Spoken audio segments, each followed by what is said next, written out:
እንደምናላችሁ ተመልካቾቻችን የ2018 የኢሬቻን በዓል በማስመልከት የተዘጋጀ የስዕል አውደ ርዕይ ልንታደም እዚህ አዲስ አበባ ሙዚየም ተገኝተናል።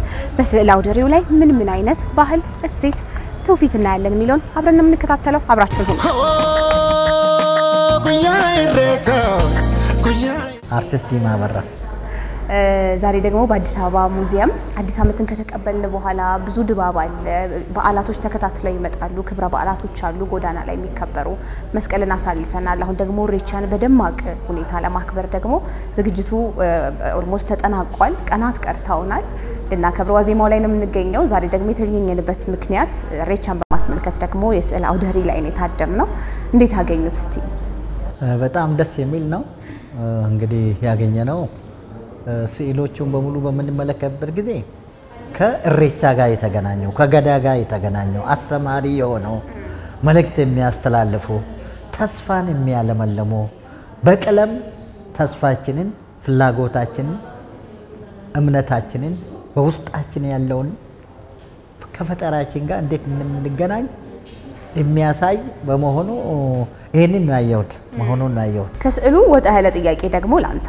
ብዙ ጊዜ ወደ ኋላ ስንመለስ ትዝታ በጣም የሚናፈቅ ነገር ነው ያሳለፍነው። ስለ ልጅነት ኢሬቻን ስናነሳ ደግሞ በወጣትነት ያኔ የነበረው የአከባበር ስነ ስርዓት ምናልባት ደግሞ ለርሶ የተለየ ቦታ ሊኖረው ይችላል። ምን ትዝ ይሎታል? የት አካባቢ በምን አይነት ሁኔታ ያከብሩት ነበር? እኛ ምናልባት እንግዲህ ከአዲስ አበባ ውስጥ አይደለም ያደግኩት። እኔ ወደ አምቦ አካባቢ ነው፣ ወደ ገጠር አካባቢ ነው። እኛ ጋር በጣም በከፍተኛ ደረጃ ነበር የሚከበረው። እንደዚህ ምን አይደለም፣ ሁሉም ነገር አለ። እርድ አለ። ሰው በሙሉ ወንዱም ሴቱም አንድ ላይ ተስቶ ፈጣሪን ነው ምን እየመዘመረ ወደ ወንዝ ወርዶ ይሄንን ወንዝ የፈጠርክ ይሄንን ባህር የፈጠርክ አምላክ ተመስገን፣ ምስጋና ይገባዋል ብሎ ያንን የሚያመሰግኑበትና ኢሬቻቸውን አድርጎ ምስጋናቸውን አድርጎ ከዛ ይሄ ላለፈው ነገር ደግሞ እዚህ ስላደረስከን ያለፈውን እዚህ ስላደረስከን ለዘንድሮ ስላበቃን እግዚአብሔር ፈጣሪያችን ምስጋና ይግባ። ከክረምት ደግሞ እንደገና እና ምክንያቱም ክረምት በሚሆንበት ጊዜ ጨለማ ነው። ክረምት ጨለማ ነው የሚመሳሰለው። ምክንያቱም ዘመድ ከዘመድ ጋር አይገናኝም፣ ወንዞች ይሞላሉ፣ እህል ከቤት በሙሉ ያልቃል። ትንሽ በደንብ ያላስቀመጠ እንደ ልቡ አይበላም።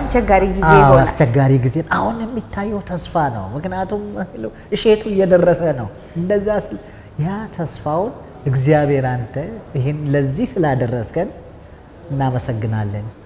ለወደፊቱም ደግሞ የሚመጣው ለዓመት እንዴት ታደርሰን እግዚአብሔር አንተን ለምናለን ብለን ነበር የምናደርገው። አሁንም ይሄንን ነው የሚያመለክተው። በተለያዩ አካባቢዎች ደግሞ ወጣቶች ሰብሰብ ብለው ወደ ኢሬቻም ሲሄዱ ከዛም ሲመለሱ ደግሞ ደስታ ነው፣ በዓል ነው የሚባሉ ዜማዎች አሉ፣ ግጥሞች አሉ፣ ሙዚቃዎች አሉ። ሰብሰብ ብለው ወጣቶች የሚያዜሟቸው አሉ። ምናልባት ትንሽ ቢያስታውሱኝ ብዬ እኮ ነው። እሱ እንግዲህ ብዙ ጊዜ ያው ኢሬቻ ነው እንግዲህ ኢሬቻ ኦ አማሬው ኦ አማሬ ባራና ኑጌስ ካዮሌው ኦ አማሬ እያሉ ማሬ እንግዲህ ተመላለሰ። አሁንም ዘንድሮ ማደረስከን፣ አሁንም ለሚመጣ ለቀጣይ አድርሰን እያሉ እግዚአብሔርን እየለመኑም እያመሰገኑ እየጨፈሩ መሄዱበት ነው እንግዲህ ትዝ የሚለኝ። መልካም። ስለ ስዕል አውደ ርዕዩ ደግሞ ትንሽ መለስ እንበል። የተለያዩ ስዕሎችን እየተንቀሳቀስን እያየን ነበር። የሰዓሊ ግርማ ቡልቲ ስዕሎች በብዛት ይታዩኛል። እዚህም ካሉት ስዕሎች ስለ አንዱ ቢነግሩን፣ ምናልባት ደግሞ ኢሬቻን በደንብ አድርገው ፕሬዘንት የሚያደርጉ ስዕሎች ናቸው እዚህ ያሉት። እንግዲህ እዚህ ውስጥ ምናልባት የአቶ አርቲስት ግርማ ቡልቲን በማይበት ጊዜ አንደኛ በስዕሎቹ ላይ ስዕሎቹን ብዙም ጊዜ በምንድን ነው የሚገልጸው? በቀለም ነው። ውስጡ ያለውን ፍላጎቱን ምኑን በውስጡ ይገላል። የሱን ስዕል በማይበት ጊዜ ብዙን ጊዜ ስቲዮ ብርሃን ይበዛዋል። በጣም ብርሃን ተስፋ ነው ማለት ነው። እንደገና በዛ ላይ እስቲ እነዚህ የአባቦ ማለት ቢጫው ምናምን አበባዋ የምትወጣው መስከረም እንጠብቃ ቢጫው የሚበዛው አባቦ እንደራሬ ነው የሚባለው። አባቦ እንደራሬ ያን ነገር ፈክቶ የሚታይበት ግን ነው። አባቦም ራሱ ተስፋ ነው። በስዕሎቹ ላይ እሱን ነው ማየው እና ለየት የሚያደርገው አንደኛ ፈካ ያለ ውስጡ ያለው ብራይት መሆኑን እና ለወደፊቱ ምኞቱ ጥሩ እንዲሳካለት የሚፈልገው በስዕሉ ነው የሚገልጸው። ይሄን ነው የምታየኝ። በዘንድሮ የሚከበረው ኢሬቻ ከፍተኛ ዝግጅት ተደርጎበት ዋዜማውም ላይ ደግሞ እንደዚህ አይነት የስዕል አውደ ርዕይ ላይ ተገኝተናል። የእንኳን አደረሳችሁ መልእክቶን በአማርኛ ብቻ አይደለም በኦሮምኛ ምርቃትን ቢጨምሩበት ደስ ይለኛል። በረ ከንበረና ኑጌ ሲበረገሬ ነጋ ኑጋ ያ ረቢ ፈያ ከኑ ከነጋ ከኑ ከን ተኩማ ከኑ ከን በርኩን በረ ነጋ በረ ቁፋ በረ ባዳዲና ኑፋታው በረ ተኩማን ከኘት ደጋግ ኑፋታው መጣመት እንግዲህ ያለፈው አመት እግዚአብሔር ለዚህ ስላደረስከን እናመሰግናለን። ለሚመጣ አመትም እንድታደርሰን የሚመጣ አመት ደግሞ የሰላም ዘመን፣ የጥጋብ ዘመን፣ የብልጽግና ዘመን ሁላችንም በአንድነት አንድነታችን ጠንክሮ አገራችንን የምናለማበት አመት ይሁንልን። አሚን አሚን። እጅግ አድርጌ አመሰግናለሁ። አበባየሁ አበራ እባላለሁ። በአዲስ አበባ ባህልና ኪነ ጥበብ ቢሮ የአዲስ አበባ ሙዚየም ዳይሬክተር ተወካይ ነኝ። የስዕል አውደ ርዕዩ ላይ ስላሉት ነገሮች አስቀድመን እናንሳ። ከዚህ በፊት ተካሂዶ ያውቃሉ? ለምን ያህል ጊዜ ተካሂዷል? የኢሬቻን በዓል በማስመልከት በሙዚየማችን እንደዚህ አይነት አውደ ርዕይ ሲካሄድ ለሶስተኛ ጊዜ ነው። የዛሬው የ2018 ዓመተ ምህረት በአራት ሰዓሊያን የተሳለና ከመስከረም 22 እስከ ጥቅምት 1 ለ10 ቀን የሚቆይ የኢሬቻን በዓል በማስመልከት የተዘጋጀ የስዕል አውደ ርዕይ ነው። ለሶስተኛ ጊዜ ነው። እነዚህን ለማሰባሰብ መስከረም 22 ላይ ለእይታ እንዲበቃ ለማድረግ ብዙ መንገዶች ሊታለፉ ይችላሉ። ከዛ አንፃር ምን ያህል ዝግጅት ተደርጎበታል? በስዕል መረጣውስ ላይ እንዴት ነበር ያለው ዝግጅት? እሺ፣ ይሄንን እንግዲህ አውደ ርዕይ ሲዘጋጅ ሰዓሊዎቹ አራት ሰዓሊዎች ናቸው ብዬሻለሁ። ቀጥታ ከኢሬቻ ጋር ኢሬቻንና ባህሉን በሚያስመለክት ይገልጻሉ ብለው የሳሏቸውን ስዕሎች መርጠው ዝግጅት ያስፈልገዋል። ያው ስዕል እንደምታውቂው ተመርጦ ነው እዚህ ለእይታ የበቃው ማለት ነው። ወቅቱ ኢሬቻም እንደመሆኑ መጠን ቀጥታ ባህልን ነው የሚገልጹት። የኢሬቻን ምን ይመስላል የሚለው ነገር ባህልን የሚያሳዩ ናቸው። ባህላዊ አልባሳትን፣ ባህላዊ አጋጌጥ፣ ባህላዊ ስርዓቶቻችን፣ የገዳ ስርዓትን የሚያሳይ ስዕሎች ናቸው። አጠቃላይ ማህበራዊ ህይወት በኦሮሞ ማህበረሰብ ውስጥ የሚከናወኑ ባህላዊ ታሪካዊ ሂደቶችን ወይም ሁነቶችን የሚያሳዩ ስዕሎች እንደመሆናቸው መጠን ሁሉም ማህበረሰብ መጥቶ ለ10 ቀን የሚቆየውን የስዕል አውደ ርዕይ በአዲስ አበባ ሙዚየም መጥቶ እንዲጎበኝ ነው የሚጋብዘው። ኢሬቻን ለማክበር እንግዲህ ከተለያዩ አካባቢዎች ከተለያዩ ክልል ከተሞች ደግሞ ሰው ሰብሰብ ብሎ መዲናችን አዲስ አበባ እንዲሁም ደግሞ ደብረ ዘይት ይገኛል። በዚህ ከመስከረም 22 ጀምሮ ለተከታታይ 10 ቀናት ባሉት ቀናት ደግሞ በዓሉን ለማክበር ይበልጥ ደግሞ ከበዓል ስነ ስርዓቱ ካለፈም በኋላ ሳይደርስም እንደዚህ ደግሞ ከበዓሉ ጋር በቀጥታ ሊገናኙ የሚችሉ ማሳያ የሆኑ ስዕል አውደ ርዕዮች ላይ እየመጡ እንዲጎበኙ በዚሁ አጋጣሚ ግብዣችንን አቅርበናል። የእንኳን አደረሳችሁ መልእክትሽን በዚሁ አጋጣሚ እንድታስተላልፊልን። መስከረም 24 ለሚከበረው የሆራ ፍንፊኔ የኢሬቻ በዓል እንዲሁም መስከረም 25 ደግሞ በሆራ አርሰዲ የሚከበረውን የኢሬቻ በዓል እንኳን በሰላም አደረሳችሁ። መጥታችሁ ከመስከረም 22 እስከ ጥቅምት 21 የሚቆየውን በአዲስ አበባ ሙዚየም የተዘጋጀውን የስዕል አውደ ርዕይ መጥታችሁ እንድትጎበኙ በዚሁ መልእክቴን አስተላልፋለሁ። መልካም በዓል። አመሰግናለሁ።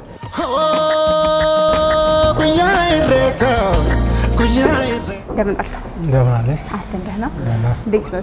ደህና። ደማቅ ነበር የስዕል አውደ ርዕዩ ፕሮግራሙ ከጅምሩ ጀምሮ። ግን ደግሞ ገብቼ በደንብ ስዕሎቹን አላየሁም። በብዛት ደግሞ ግርማ ቡልቲ ይላሉ ስዕሎቹ። እስኪ ምን ይመስላል ትንሽ እናውራበት፣ አስጎብኚኝ።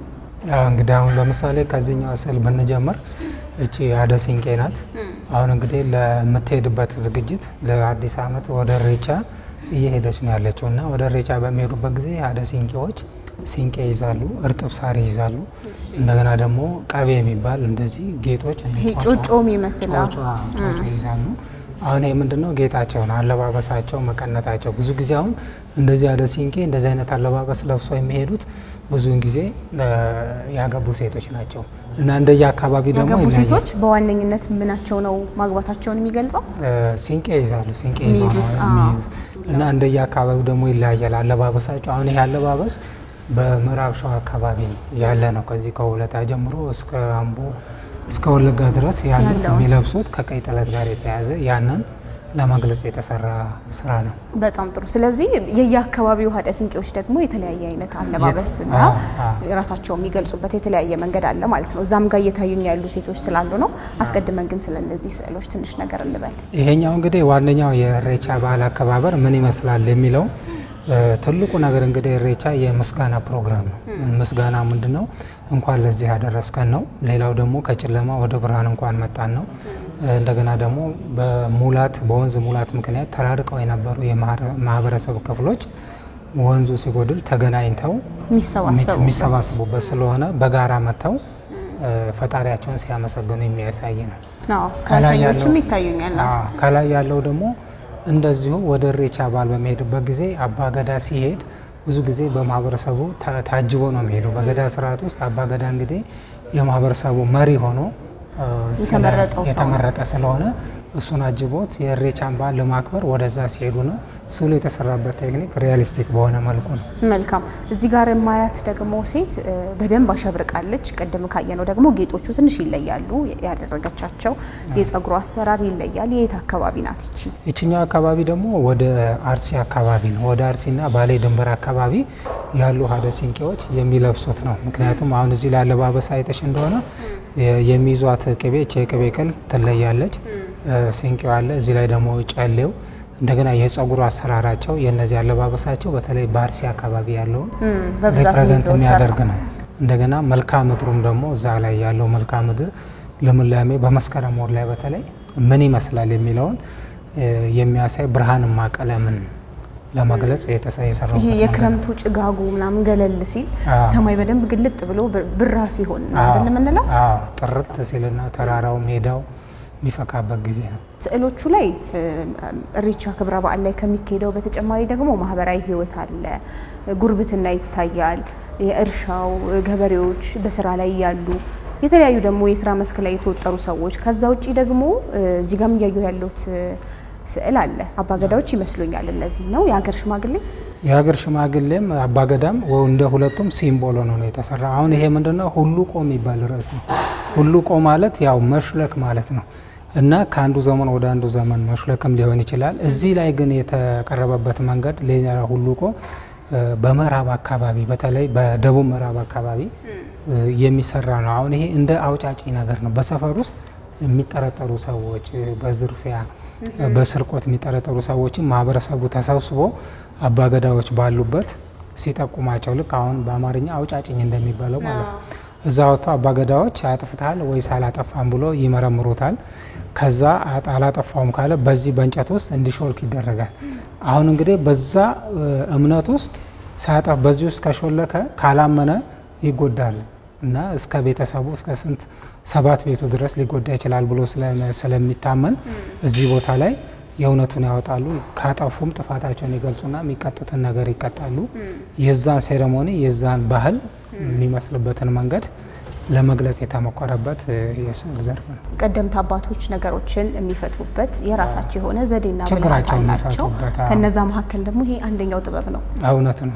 ይሄኛው ስራ ደግሞ የሚያሳየው ምንድነው? የምርትን ነው። ልክ ገጠር አካባቢ አገር ቤት ያለው አካባቢ ያለው ምርት ልክ በመስከረም ወር የመሬቱን ልምላሜ የሚያፈራውን እንትን ቴክኒካዊ እና ሞደርን በሆነ የአርት አሰራር ቴክኒክ መሰረት የተሰራ ነው። ከሪያሊስቲክ ትንሽ ለየት ባለ መልኩ የተጠቀምኩበት መንገድ ያንን ለመግለጽ የሰራውበት መንገድ ነው።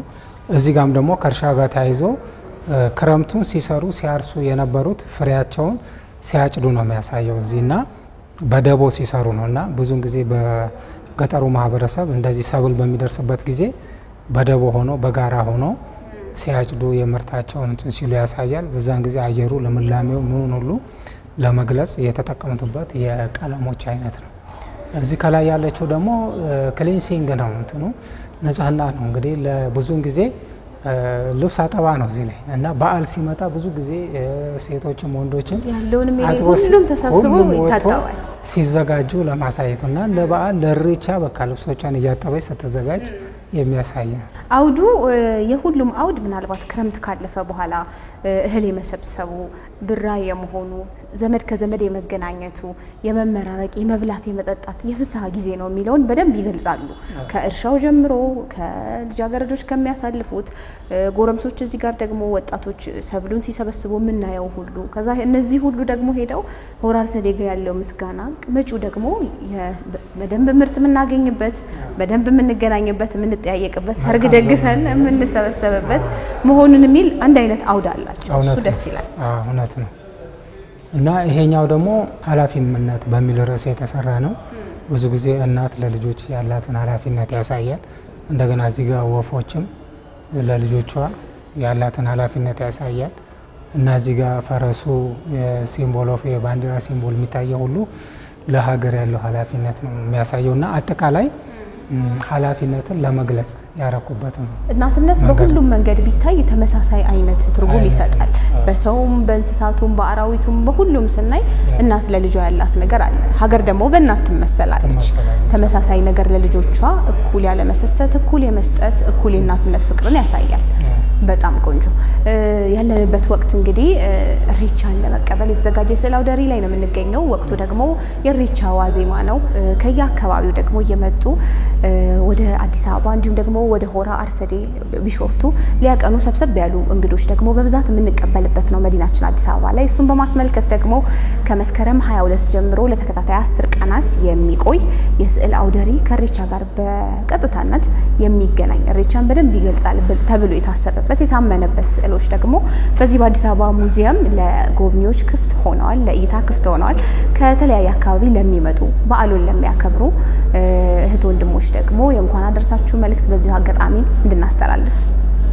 እንግዲህ ያው እንደ አርቲስት እንደ ሰዓሊነታችን እኛ በስዕሎቻችን አዲሱን ዓመት የኢሬቻን በዓል በተለይ ምን ይመስላል፣ በዓል አከባበሩ እንዴት እንደሆነ ታሪክ ምንም እንደሆነ እና ብዙ ጊዜ ኢሬቻ እንግዲህ በዩኔስኮም ተመዝግቦ አሉ ከሚባሉ ከሀገራችን ቱባ ባህሎች መካከል አንዱ ኢሬቻ ስለሆነ ስለዚህ ይህን ኢሬቻን አስመልክቶ ለ10 ቀን የሚቆይ በአዲስ አበባ ሙዚየም ውስጥ እያሳየን ያለ ኤግዚቢሽን ስለሆነ ማንም ሰው እየመጣ እንዲመለከት እንጋብዛለን። ይህንን አስመልክቶ ኢሬቻን በዓል ለማክበር ወደ አዲስ አበባ የመጡ ሁሉም የማህበረሰብ አካላት እንኳን ደህና መጣችሁ በማለት እግረ መንገዳቸውን ይሄንን ኢሬቻን የተመለከተ የስዕል ኤግዚቢሽን እንዲጎበኙ እንጋብዛለን። በአዲስ አበባ ሙዚየም በተካሄደው የስዕል አውደ ርዕይ ላይ እንግዲህ ቆንጆ ስዕሎችን ባህልን ይገልጻሉ የምንላቸውን ስዕሎች እያየን ቆይተናል።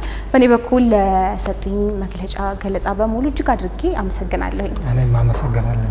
እንግዲህ በተከታታይ ቀናት ደግሞ ሰውን በደንብ እየመጣ ይጎበኛል። እኛም በድጋሚ ተመልሰን መተን ጎበኝ ነው የሚሆነው። እንጠብቃለን። መጨረሻው ጥቅምት ስንት ላይ ነው? ጥቅምት 3 ለ10 ቀን ተከታታይ የሚቆይ ነው። በጣም ጥሩ። እሺ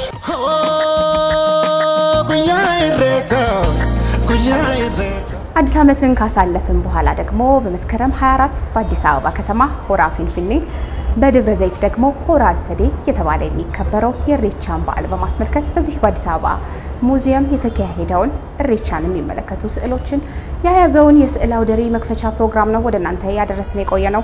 በእኔ በኩል አበቃው። ቀሪ ኤንቢሲ ፕሮግራሞች አሁንም ወደ እናንተ መድረሳቸውን ይቀጥላሉ። መልካም ጊዜ።